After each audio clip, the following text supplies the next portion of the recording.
Bonjour à tous et bienvenue sur la chaîne de l'Hexamone Crypto. Aujourd'hui, je vous fais une vidéo un petit peu spéciale. C'est une vidéo pour vous parler des 3 pires erreurs à ne surtout pas faire quand on fait de la crypto-monnaie.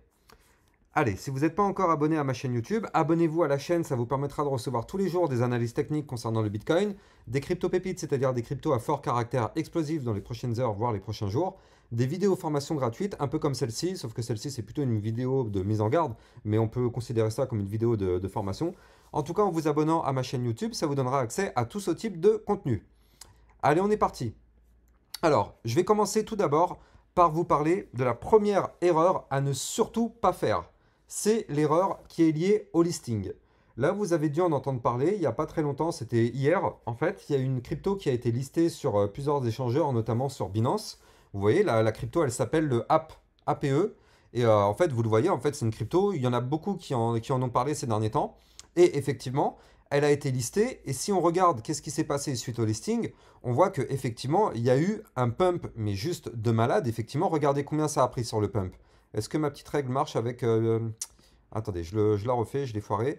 Est-ce que ma règle marche si je fais comme ça? On a pris quand même environ plus 700% en fait. On a quand même pris plus 700% sur le APE. C'est quand même quelque chose d'assez colossal. Et donc pourquoi je vous dis que c'est très risqué? En fait, le listing, il faut savoir que ça fonctionne d'une certaine façon. Donc, vous le voyez, il y a certains échangeurs qui vont vous prévenir, qui vont vous lister la crypto-monnaie. Donc là, notamment Binance, qui vous ont prévenu, ils nous ont envoyé un petit message. Il y a le petite information qui est là. Binance nous dit que effectivement, le 17 mars, c'est-à-dire hier, à 14h30, le APE allait être listé sur sa plateforme. Donc effectivement, la crypto a été listée. Qu'est-ce qui s'est passé derrière? Ça a fait le pump de ouf. On a vu ça, les plus 1000% ou 700%, je ne sais plus. Ça a pump de ouf. Maintenant, qu'est-ce qui se passe? Il y a beaucoup de personnes qui ont vu ça et ils se sont dit, oh bah putain, vu que ça pump, je vais pas rater ça, donc je vais rentrer dedans. Non, non, non, non, non, non. Ça, c'est la première grosse erreur qui va vous faire perdre énormément d'argent. Ça, c'est l'erreur à ne jamais faire. Il faut savoir qu'un listing, il faut le prendre de deux façons. Soit la première façon, un listing, on va trouver une plateforme d'échange qui contient déjà cette crypto-monnaie-là avant qu'elle soit listée par exemple sur Binance. Là, en l'occurrence, Binance a dit qu'ils avaient listé cette crypto-là hier. Donc vous, si vous vouliez prendre le listing, il fallait trouver une autre plateforme qui contenait déjà cette crypto-monnaie-là, le APE. Et sur cette plateforme-là, bah, effectivement, vous aurez pu prendre de l'APE. Et le lendemain, quand elle allait être listée sur Binance, effectivement, ça allait pump de ouf. Mais vous, vous étiez déjà dans la fusée qui allait exploser. Vous étiez déjà dedans. Ce qui signifie que vous allez prendre, en faisant cette méthode-là, toute l'ampleur du mouvement de A à Z. Maintenant, pour ceux qui ratent cette occasion-là et qui veulent surtout ne pas la rater, l'occasion du listing sur Binance, eh ben, il y en a beaucoup qui, effectivement, ils ont vu le message, ils ont vu qu'à 14h30, ça allait être listé. Donc, qu'est-ce que tout le monde a fait? Tout le monde s'est connecté à 14h30 sur Binance, tout le monde a fait une position d'achat lors du listing. Et qu'est-ce qui s'est passé? Il y avait tellement de positions d'achat au listing que, en fait, il y a beaucoup de positions que des personnes ont cru prendre ici à peu près à ce niveau-là, par exemple. Mais en réalité, le temps que Binance traite toutes les opérations, regardez, je vais me mettre ici, ce sera peut-être un peu plus simple pour voir. Regardez, je me mets sur le APE, je vais me mettre en vue jour, voilà, nickel, sur Binance, voilà, comme ça, ce sera encore plus simple. Regardez, ça, c'est le listing sur Binance hier. Donc, imaginons, il y a des personnes qui se sont dit, bon bah voilà, il est 14h30, ça vient juste d'être listé, je prends ma position. Donc, vous pensez prendre votre position à peu près à ce moment-là. Il y avait tellement de transactions à la seconde que en réalité, Binance vous a pris votre transaction et non pas ici au moment où vous pensiez l'avoir posée. Mais en fait, Binance vous l'a peut-être positionné ici, votre transaction. Le temps qu'il traite tout l'afflux. Vous comprenez mieux pourquoi? Le temps que Binance traite tout l'afflux, toutes les personnes qui sont là déjà avant vous depuis longtemps, et bah du coup Binance les traite, et effectivement, bah vous passez après, vous, votre position, elle est déclenchée ici, et qu'est-ce qui se passe? Si on se met à regarder en vue par exemple 15 minutes, qu'est-ce qui s'est passé? On a fait un énorme pump, et derrière, qu'est-ce qui se passe? On retrace, on retrace, on retrace, on retrace, et vous, imaginons votre position, elle a été déclenchée ici, et bah qu'est-ce qui s'est passé? Vous allez chuter, vous allez perdre, perdre, perdre, perdre, perdre, vous allez perdre toute la thune que vous avez placée, vous allez la perdre. Ça marche comme ça le listing. Tout le temps, sans exception. À chaque fois qu'il y a un listing, c'est toujours le même cirque. N'importe quelle crypto-monnaie. Regardez, j'ai été chercher le Jasmy. Le Jasmy, ça a été le même bordel. Ça a été listé sur Binance le 22 novembre 2021. Regardez, énorme pump, explosion du cours. Effectivement, le Jasmy, il avait pris plus 150% ce jour-là. Qu'est-ce qui s'est passé derrière? Ça a pump de ouf. Et derrière, regardez ça, on a fait que cracher, cracher, cracher, cracher, cracher. Ça veut dire que toutes les personnes dont leurs positions, elles ont été posées à peu près à ce niveau-là, en pensant qu'il allait avoir un mouvement de ouf, et ben derrière, en fait, toutes ces personnes-là se sont fait avoir dans le jeu. Et du coup, bah, vous avez tous perdu de l'argent parce que vous êtes rentrés trop tard. Donc ça, c'est la première méga grosse erreur à ne surtout pas faire quand on est débutant dans le trading, c'est ne surtout pas se laisser avoir par le business des listings.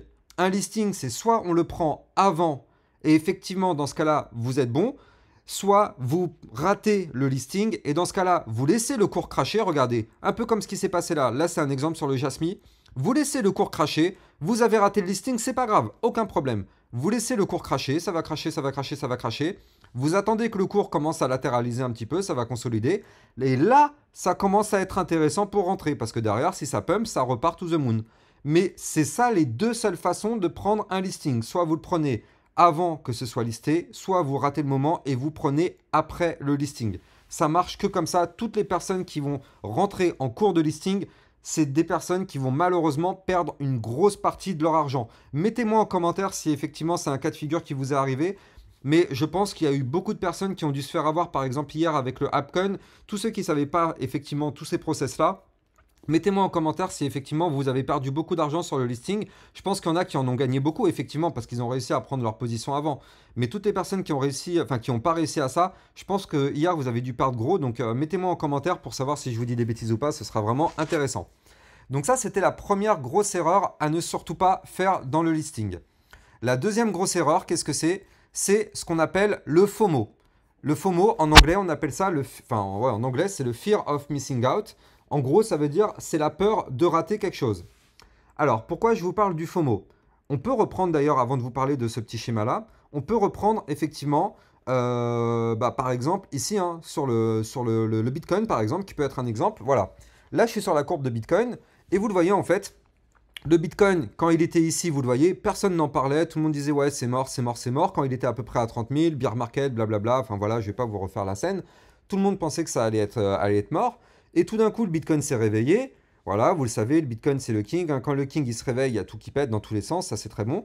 Et qu'est-ce qui s'est passé? Le Bitcoin, il a commencé à se réveiller, boum, ça pump, bull run, allez, to the moon. Et qu'est-ce qui se passe? Les gens qui se disaient ouais, non, le Bitcoin, c'est mort, j'en veux plus, c'est mort. Donc du coup, les gens, ils n'ont pas forcément pris des positions quand on était ici parce qu'ils se sont dit que ça allait cracher, c'était fini et tout ça, pas de souci. Mais du coup, quand les gens ont commencé à aller voir que ça commence à monter, à monter, à monter et que ça s'arrête pas de monter, bah il y a beaucoup de personnes qui vont se dire ah ouais mais ça monte de fou là, ça monte de fou, il faut absolument que je rentre dedans parce que le truc il va monter et moi je serai pas dedans, je suis pas dans la fusée, il faut absolument que je monte dedans si je veux gagner de l'argent. Non, deuxième grosse erreur, les amis. Ça, c'est l'erreur à ne surtout pas faire aussi. Qu'est-ce qui se passe? En crypto-monnaie, ce sont des cycles. Regardez, ici, on le voit parfaitement. C'est bien expliqué sur ce schéma-là. Attendez, je l'ai même ici en français. Ça, c'est encore mieux. Voilà. Regardez ce schéma, il est très bien expliqué. Quand on est en bas c'est-à-dire, regardez, quand on était en bas de la courbe ici, on peut considérer qu'on était ici sur le Bitcoin, par exemple. Quand on était en bas, ici, par exemple, c'est quand on était sur les 30 000 $ sur le Bitcoin, les gens disaient, voilà, j'achète pas tant que le prix n'a pas atteint mon objectif, voilà, c'est pas assez intéressant, voilà, je rentre pas. Après, quand le cours il a commencé à monter, voilà, décidément, tout le monde en parle, ça n'arrête pas de monter, donc mentalement, ça commence à rentrer dans la tête des gens, les gens, ils commencent à se dire, je suis peut-être en train de rater quelque chose, ça continue de monter, et là, les gens, ils se disent, bon allez, j'achète, tant pis, j'achète, je rentre dans la fusée. Et qu'est-ce qui se passe derrière? Regardez, ça crache. Ça remonte peut-être encore un tout petit peu, hein, mais inévitablement, derrière, qu'est-ce qui se passe? Ça crache. Ça crache, ça crache, et là, les gens, ils commencent à être dans une situation de désespoir, parce que vous étiez rentré peut-être, par exemple, ici, et qu'est-ce qui se passe derrière? Ça a tellement craché que vous êtes tout de suite repassé en négatif. Là, vous voyez du rouge sur votre portefeuille, vous êtes en situation de désespoir, et là, vous vous dites, mais c'est pas possible, je revends tout, ça va continuer de chuter, c'est la fin du monde, je suis en train de tout perdre mon argent, je revends. Vous êtes en train de revendre à perte, là, parce que vous êtes en désespoir. Pourquoi vous êtes en désespoir? C'est parce que vous étiez rentré trop tard, vous étiez rentré quand le FOMO, il avait déjà été fait. Quand le pump avait déjà été fait, vous avez fait ce qu'on appelle du FOMO. Vous avez eu peur de rater la fusée, et au final, la fusée était déjà partie, c'est trop tard. Donc derrière, ça crache, inévitablement, c'est toujours ça. Regardez, on a bien le cycle qui est là, ça crache. ça crache. Les personnes, ils ont revendu leur argent parce que ça a tellement craché, les gens ont tellement perdu d'argent qu'il y en a beaucoup qui ont revendu à perte, malheureusement. Et là, du coup, ça commence à remonter après, derrière, tout doucement. Et là, du coup, c'est exactement la même chose. Quand ça commence à remonter, voilà, on reprend les mêmes slogans, ça commence à remonter quand même. J'ai toujours su que ce projet était prometteur. Bon, allez, c'est bon, j'en reprends, cette fois-ci, c'est la bonne. Et voilà, on recommence encore une fois le FOMO. Donc, vous comprenez, ce cycle-là, il est vraiment tout le temps. C'est un cycle qui se reproduit tout le temps, tout le temps, tout le temps. Il n'y a pas, y a pas de hasard dans la crypto-monnaie, c'est tout le temps ce cycle-là qui se reproduit.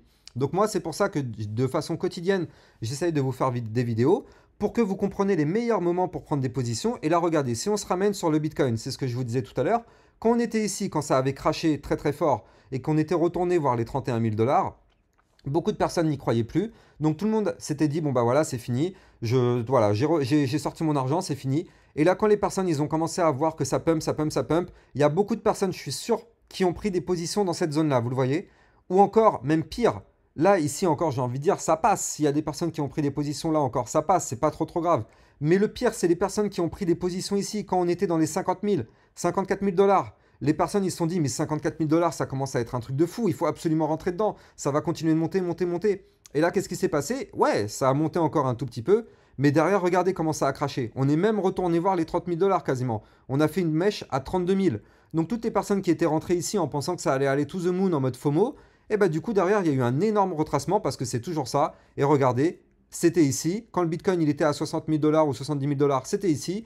Derrière ça crache. C'est exactement la même chose que je suis en train de vous expliquer. Donc c'est pour ça, les amis, la règle de base, c'est que dans la crypto-monnaie, il faut toujours rentrer sur des moments clés. Et il faut rentrer quand le cours il est bas. Quand on rentre sur le cours qui est bas, c'est toujours les meilleures opportunités d'achat. Parce qu'après, derrière, ça pumps et ça, c'est très bon. Alors que si vous rentrez et que le cours il a déjà pump, bah, qu'est-ce qui peut se passer? Regardez, je vais prendre un exemple aussi qui est là, qui est plutôt parlant cet exemple. Imaginons, on était ici, aux 42 526 dollars, et alors que quelques semaines avant, on était à 31 000 dollars. Il y a des personnes qui ont pris des positions ici à 40 000 dollars, ils se sont dit ça va pump to the moon, effectivement ça a pump un petit peu. Qu'est-ce qui s'est passé derrière? Ça a retracé. Et là, du coup, tout le monde s'est dit, oh, c'est mort, ça va retourner en baisse, ça va cracher, ça va cracher, ça va cracher. Là, beaucoup de personnes qui ont revendu leur position, alors que derrière, ça a continué de pump. C'est pour ça que moi, je vous dis, il faut prendre ces positions quand on est en bas. Quand on est en bas, on prend le pump et on sort de position une fois que le pump il est fait. Ça sert à rien de rester plus longtemps et tout ça. On sait très bien que derrière, ça va cracher. Comme je vous l'ai montré sur ce cycle qui est là, à chaque fois que ça pump, il faut savoir que ça recrache derrière. C'est des cycles. La crypto-monnaie fonctionne par cycle. C'est comme ça que ça fonctionne inévitablement. On peut remonter tout le temps. Regardez, on va remonter dans le passé. Ici, on a eu exactement la même chose. Regardez, c'était quand? C'était en 2018, ça, je crois. Ah non, 2021. 2020-2021. C'est pareil. Là, enfin non, regardez. On était ici, 31 août 2020. On a commencé à pump. Ça a pump très très fort. Il y a beaucoup de personnes qui se sont dit, ah, ça commence à monter, c'est intéressant. Et là, vous le voyez, on a eu un premier cycle, ça a continué de pump. Les gens qui ont investi à partir de ce moment-là, bim, qu'est-ce qui s'est passé? Il y a eu du pump, puis derrière, ça a recraché, terminé. Et là, c'est pareil, vous le voyez, on a fait un pump, qu'est-ce qui s'est passé derrière? On a retracé, terminé. Et là, potentiellement, il pourrait y avoir un prochain cycle qui arrive. Et là, on ferait exactement la même chose. Ça va pump, ça va pump, ça va pump, puis derrière, ça va se casser la gueule. Ça marche tout le temps comme ça, les amis. Il faut vraiment garder toute cette stratégie-là dans la tête parce que c'est ce qui se passe à chaque fois et il faut plus se faire avoir dans la crypto-monnaie. Il y a beaucoup de personnes qui se font avoir parce que vous ne connaissez pas et c'est tout à fait normal. Quand on est débutant, effectivement, on ne peut pas connaître tout ça. Mais maintenant, j'espère que vous ne ferez plus l'erreur parce que ça, c'est une erreur qui fait perdre aussi beaucoup d'argent à tout le monde. Et je vais vous parler d'une troisième chose. Ça s'appelle l'euphorie. Alors, l'euphorie, il faut savoir que d'ailleurs, attendez, il y a un indicateur qui s'appelle le Crypto Fear and Greed en fait. C'est un indicateur qui nous permet de savoir l'état d'euphorie du marché. Alors, l'euphorie du marché, qu'est-ce que c'est? En fait, vous le voyez, c'est là comme ce que je vous montrais tout à l'heure, par exemple. Mince, où est mon schéma? Mon schéma, il était là, voilà. L'euphorie du marché, ça rejoint un peu ce que je vous disais avant, mais c'est un autre concept. En fait, ce qu'il faut savoir, c'est que plus la crypto-monnaie, elle monte, plus ça pump. Par exemple, quand le Bitcoin, il commence à pump, à pump, à pump, vous allez voir que vous allez en entendre parler de plus en plus. Vous allez en entendre parler par rapport à vos amis, vous allez en entendre parler par rapport aux informations à la télé, vous allez en entendre parler un peu partout. Et qu'est-ce que ça signifie? Ça signifie que dans la tête des gens, ça commence à mettre en ébullition. Et du coup, ça veut dire que les gens, ils commencent à en entendre de parler dans tous les sens et ils se disent, ah ouais, c'est vraiment quelque chose qu'il faut pas rater. Et donc là, effectivement, ça fait monter ce qu'on appelle l'euphorie. Plus la crypto-monnaie, elle monte, Vous le voyez, et même vous, quand vous avez pris une position, par exemple, ici, à 31 000 dollars, et que derrière, on arrive quasiment à 70 000 dollars, vous avez fait quasiment un x2, et là, vous vous dites, putain, mais c'est trop bon, c'est très très bon, j'ai gagné des profits de fou et tout, c'est énorme, j'ai fait un x2, j'ai gagné 10 000 dollars, c'est énorme, vous en parlez à tout le monde et tout ça. Et là, du coup, qu'est-ce qui se passe derrière? Ça fait monter l'euphorie, tout le monde croit que ça va continuer de monter to the moon, to the moon, to the moon. Et donc là, cet indicateur Crypto Fear and Greed, en fait, il vous permet de savoir l'état d'euphorie du marché. Et donc, ce qu'il faut savoir, c'est que plus on est dans le vert, effectivement, plus on est vers l'état d'extrême euphorie, plus on est dans le rouge, plus on est dans l'état de l'extrême peur. Alors, sur une courbe, l'état d'extrême euphorie, c'est ici en général, quand on est tout en haut, et l'état d'extrême peur, c'est en général ici, quand on est tout en bas. Quand on est tout en bas après un crash, effectivement, tout le monde a peur. Tout le monde, vu qu'il y a eu un crash très violent juste avant, mentalement, les gens sont traumatisés. Beaucoup de gens ont eu beaucoup de pertes. C'est un traumatisme. Quand on voit des porte-monnaies avec des moins 50, moins 70%, c'est un traumatisme. Donc il y a beaucoup de personnes qui ont peur du marché et qui n'osent plus rentrer en position. Alors que là, c'est le contraire. Il y a eu beaucoup de personnes qui ont eu beaucoup de profits, qui ont fait des x2, x3, qui ont eu beaucoup de gains. Et du coup, là, tout le monde pense que ça va continuer de monter. Vous voyez? Et qu'est-ce qui se passe en général quand on est sur une position où on arrive vers l'extrême euphorie, et bien qu'est-ce qui se passe derrière? Vous pouvez être sûr à tous les coups que ça crache. Et pourquoi ça crache? Parce que tout le monde récupère ses profits. Et là, vous le voyez ici, quand le Bitcoin il avait fait son nouvel ATH, quasiment à 70 000 dollars, 69 000 et des poussières si je me rappelle bien, ouais, 69 066, c'était une nouvelle ATH. Tout le monde était content parce qu'on avait fait un nouvel ATH, on s'est dit ça va pump to the moon, mais non, non, non, non, non, non, non, non, ça ne marche pas comme ça. À chaque fois qu'on est dans un état d'extrême euphorie, quand vous commencez à entendre parler de crypto-monnaie de partout, c'est le moment de fuir la crypto-monnaie. Quand vous allumez TF1 ou BFM TV et que là vous allez voir à BFM qui vont vous sortir, oui, oui, regardez, le Bitcoin il a fait tout ça. Non, non, non, là c'est les pires moments pour prendre des positions. C'est surtout le moment où en général il faut prendre ses profits. Parce que plus on entend parler de la crypto-monnaie, plus ça fait peur aux gros investisseurs et plus ils vont récupérer leurs profits. Et nous, il faut qu'on suive la mentalité des baleines et des gros investisseurs. Quand les gros investisseurs investissent, les gros investisseurs, ils investissent quand on est ici. Quand plus personne ne veut investir dans le marché, eux, ils investissent. Les baleines, ils vont investir ici, les baleines. Et nous, il faut qu'on réfléchisse comme des baleines. Même si on a 50 balles dans notre porte-monnaie, on n'est pas des baleines, mais on veut que nos 50 balles nous ramènent beaucoup d'argent. Et il faut qu'on réfléchisse comme les baleines. Les baleines, eux, ils réfléchissent. Ils vont pas prendre des positions quand on est ici. Ils vont pas prendre des positions quand on est là. Les baleines, ils vont prendre des positions ici. Ils vont prendre des positions ici. Parce qu'ils savent que c'est des moments clés où plus personne n'ose rentrer sur le marché. Tout le monde a peur. Et eux, les baleines, enfin elles, les baleines, vont prendre leur position à ce moment-là. Et nous, il faut qu'on reste vraiment dans la même logique que ces baleines-là, parce que c'est elles qui gouvernent le marché. Il faut qu'on rentre aux mêmes positions que elles. Comme ça, nous, on suit le marché, on suit les pumps. Et quand, effectivement, on est dans l'état d'extrême euphorie, les baleines, elles, vous pouvez être sûr que quand on était ici, les baleines, elles étaient déjà parties dès le moment, à peu près à ce niveau-là. Hein. Quand nous, on était ici à 69 000 dollars, on croyait que ça allait continuer de monter. Les baleines à 50 000, 55 000, elles étaient déjà plus là, en fait. Elles avaient déjà quitté le navire. Il n'y avait plus que nous dans le navire. Donc c'est pour ça, il faut vraiment qu'on réfléchisse comme des baleines. Et vous allez voir que en faisant ça, on va avoir des belles positions et on aura beaucoup plus de gains. Pour toutes les personnes qui ne savent pas qu'est-ce que c'est qu'une baleine, c'est une personne qui a un très gros porte-monnaie. Par exemple, des personnes qui peuvent investir plusieurs millions sur une crypto-monnaie, c'est ça qu'on appelle une baleine. Les baleines, elles, quand elles misent 300 millions d'euros, elles n'ont pas envie de la perdre, leur thune. Hein. Les 300 millions d'euros, nous, on n'a pas envie de perdre nos 50 euros, mais elles ont encore moins envie de perdre leurs 300 millions d'euros. Donc, c'est pour ça qu'elles vont prendre des positions au meilleur moment. Et nous, c'est ce qu'il faut qu'on fasse. Et cet indicateur-là que je vous ai montré, le Crypto Fear and Greed, effectivement, lui, c'est un indicateur qui est vraiment intéressant parce qu'il vous permet de savoir que plus on est dans l'extrême euphorie, plus c'est une zone dangereuse et moins on est dans l'extrême euphorie, moins c'est une zone, enfin, plus c'est une zone intéressante pour prendre ses positions. C'est comme ça que ça marche. Quand plus personne ne veut rentrer sur le marché, c'est là où vous allez faire vos meilleurs profits. Voilà. Je pense que je vous ai expliqué un petit peu tout ce que j'avais à vous dire. J'espère vraiment que cette vidéo elle vous a plu et surtout j'espère vraiment qu'elle vous aura appris beaucoup de choses, que grâce à ça vous ferez plus ces erreurs-là si vous les avez déjà faites. C'est pas grave. Le but du jeu c'est d'apprendre. Le but du jeu c'est d'apprendre de ces erreurs. Mais grâce à ça j'espère que vous ne ferez plus ces erreurs-là parce que ça c'est des erreurs qui font perdre beaucoup d'argent. On les a tous connues ces erreurs-là. Vous les avez faites, je les ai faites aussi. Je suis sûr et certain qu'on l'a tous faite cette erreur-là. Et moi je sais que j'ai déjà fait cette erreur-là quand j'ai débuté et je n'ai pas envie que vous les reproduisez parce que c'est des erreurs sur lesquelles vous pouvez perdre beaucoup d'argent. Donc, il vaut mieux avoir ça en tête plutôt que de faire des bêtises dans la crypto-monnaie. Vous savez, hein, le marché dans la crypto-monnaie n'est pas là pour vous faire gagner de l'argent. Au contraire, il est là pour vous en faire perdre. Donc c'est à nous d'être plus fort que le marché et c'est à nous de réfléchir comme des baleines pour être sûr de prendre nos positions au meilleur moment. Voilà, si cette vidéo vous a plu, n'hésitez pas à vous abonner à ma chaîne YouTube, activez bien la petite cloche sur le côté, ça vous permettra de recevoir tous les jours d'autres vidéos. Je rappelle aussi que j'ai un Twitter sur lequel je diffuse des alertes en temps réel. J'ai aussi un Twitch sur lequel quasiment tous les soirs je vous fais des lives pendant lesquels on fait du trading. Mais vous pouvez aussi venir me demander des questions, me poser des questions ou me demander d'analyser vos crypto-monnaies. Donc rejoignez-moi aussi sur Twitch, Lexa_Moon_Crypto. De toute façon, vous allez trouver le lien de mon Twitch et de mon Twitter dans la description de la vidéo que vous êtes en train de regarder actuellement. Voilà, je vous souhaite à tous une bonne journée les amis et je vous dis à bientôt pour une prochaine vidéo. Ciao ciao!